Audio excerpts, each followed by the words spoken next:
सावित्री की बुद्धिमानी और यमराज का वरदान। भारतीय पौराणिक कथाओं में माता सावित्री का नाम अत्यंत श्रद्धा और सम्मान के साथ लिया जाता है। सावित्री केवल एक पतिव्रता नारी ही नहीं थी, बल्कि वे बुद्धिमानी, साहस, धैर्य और अटूट प्रेम की अद्भुत मिसाल थी। उन्होंने अपने ज्ञान, मधुर वाणी और दृढ़ संकल्प से मृत्यु के देवता यमराज को भी प्रसन्न कर लिया और अपने पति सत्यवान को नया जीवन प्रदान कराया। उनकी कथा आज भी भारतीय संस्कृति में नारी शक्ति और पतिव्रता धर्म का सर्वोच्च उदाहरण मानी जाती है। राजा अश्वपति की पुत्री। प्राचीन समय में मद्र देश में अश्वपति नाम के एक प्रतापी और धर्मात्मा राजा राज्य करते थे। उनके राज्य में सुख समृद्धि की कोई कमी नहीं थी, लेकिन उनके जीवन में एक दुख था, उन्हें संतान प्राप्त नहीं थी। राजा और उनकी रानी ने वर्षों तक देवी सावित्री की कठोर तपस्या की। अंततः देवी उनकी भक्ति से प्रसन्न हुई और उन्हें एक सुंदर कन्या का वरदान दिया। देवी के आशीर्वाद से प्राप्त होने के कारण कन्या का नाम सावित्री रखा गया। सावित्री बचपन से ही अत्यंत तेजस्विनी, बुद्धिमान और सुंदर थी। उनका स्वभाव बहुत विनम्र और धर्मपरायण था। जैसे जैसे वे बड़ी हुई, उनकी बुद्धिमत्ता और गुणों की चर्चा दूर दूर तक फैलने लगी। सत्यवान का चयन जब सावित्री विवाह योग्य हुई, तब उनके लिए योग्य वर की खोज शुरू हुई, लेकिन सावित्री ने स्वयं अपना जीवन साथी चुनने का निर्णय लिया। वन भ्रमण के दौरान उनकी मुलाकात सत्यवान नामक युवक से हुई। सत्यवान एक वनवासी राजकुमार थे। उनके पिता द्युमतसेन पहले एक राजा थे, लेकिन राज्य छीन जाने के बाद वे जंगल में रहने लगे थे। सत्यवान अत्यंत गुणवान, सत्यवादी और माता पिता की सेवा करने वाले युवक थे। उनकी सादगी और अच्छे स्वभाव ने सावित्री का हृदय जीत लिया। उन्होंने सत्यवान को ही अपना पति स्वीकार कर लिया। जब महर्षि नारद को यह बात पता चली, तब उन्होंने राजा अश्वपति को बताया कि सत्यवान सभी गुणों से श्रेष्ठ है, लेकिन उनकी आयु बहुत कम है। विवाह के 1 वर्ष बाद उनकी मृत्यु निश्चित है। यह सुनकर राजा अश्वपति चिंतित हो गए और सावित्री को दूसरा वर चुनने के लिए समझाने लगे, लेकिन सावित्री अपने निर्णय पर अटल रही। उन्होंने कहा, एक बार जिसे मैंने अपने मन से पति स्वीकार कर लिया, वही मेरा जीवन साथी रहेगा। सावित्री की दृढ़ता देखकर राजा ने उनका विवाह सत्यवान से कर दिया। सावित्री का कठिन जीवन। विवाह के बाद सावित्री अपने पति और सास ससुर के साथ जंगल में रहने लगी। उन्होंने राजमहल के सुख छोड़ दिए और सादगी तथा सेवा का जीवन अपनाया। वे अपने अंधे सास ससुर की सेवा करती और अपने पति का हर कार्य में साथ देती थी। उनका जीवन प्रेम और समर्पण से भरा हुआ था, लेकिन सावित्री के मन में महर्षि नारद की भविष्यवाणी हमेशा बनी रहती थी। जैसे जैसे सत्यवान की मृत्यु का दिन निकट आने लगा, उनका मन बेचैन होने लगा। कठोर व्रत और तपस्या।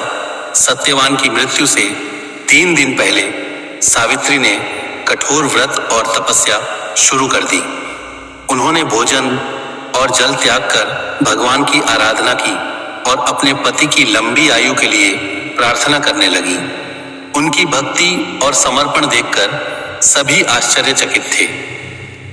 निर्धारित दिन सत्यवान जंगल में लकड़ियां काटने गए और सावित्री भी उनके साथ चली गई। सत्यवान की मृत्यु जंगल में एक विशाल वट वृक्ष के नीचे अचानक सत्यवान के सिर में तेज दर्द होने लगा। वे कमजोर होकर सावित्री की गोद में लेट गए। कुछ ही क्षणों में उनके प्राण निकल गए। उसी समय यमराज वहां प्रकट हुए और सत्यवान की आत्मा को अपने साथ ले जाने लगे। जब यमराज सत्यवान के प्राण लेकर जाने लगे, तब सावित्री भी उनके पीछे चल पड़ी। सावित्री की बुद्धिमानी।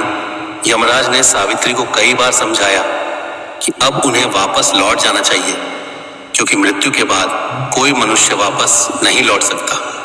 लेकिन सावित्री ने विनम्रता से कहा, पति जहां जाते हैं वहां तक पत्नी का साथ देना उसका धर्म है। सावित्री की मधुर वाणी, धैर्य और निष्ठा से यमराज प्रभावित हुए।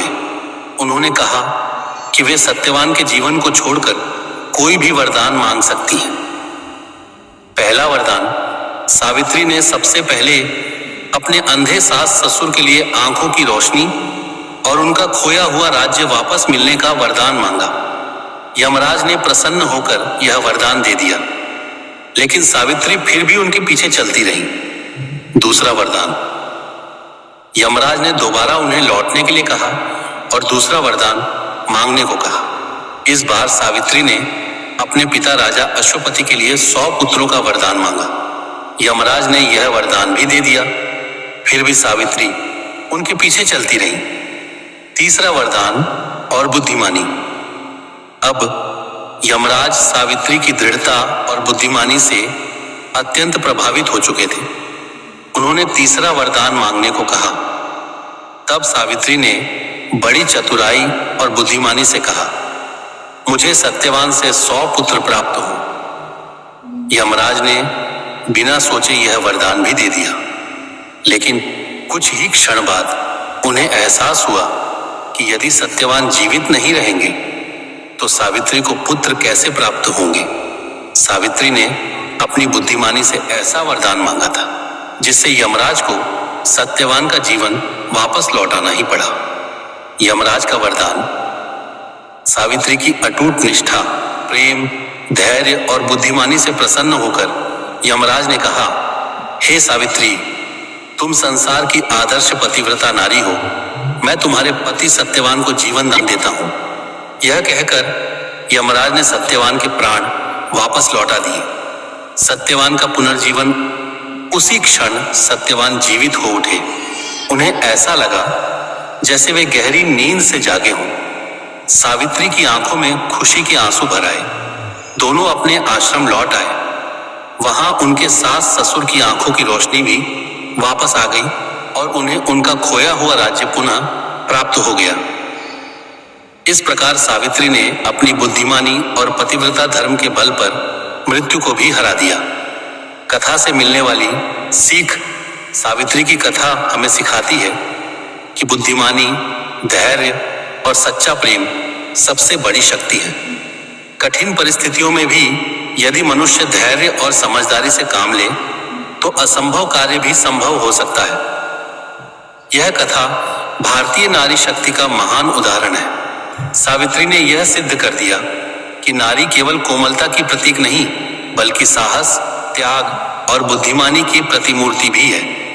निष्कर्ष, सावित्री और यमराज की यह कथा भारतीय संस्कृति की अमूल्य धरोहर है। यह कहानी प्रेम, समर्पण, धैर्य और बुद्धिमानी का अद्भुत संदेश देती है। सावित्री ने अपने अटूट विश्वास और चतुराई से यमराज को भी झुका दिया और अपने पति सत्यवान को नया जीवन दिलाया। यही कारण है कि आज भी वट सावित्री व्रत श्रद्धा और विश्वास के साथ मनाया जाता है और सावित्री को आदर्श पतिव्रता नारी के रूप में पूजा जाता है। ऐसे ही और कहानियों और कथा सुनने के लिए हमारे चैनल को लाइक, शेयर, फॉलो और सब्सक्राइब करें। धन्यवाद।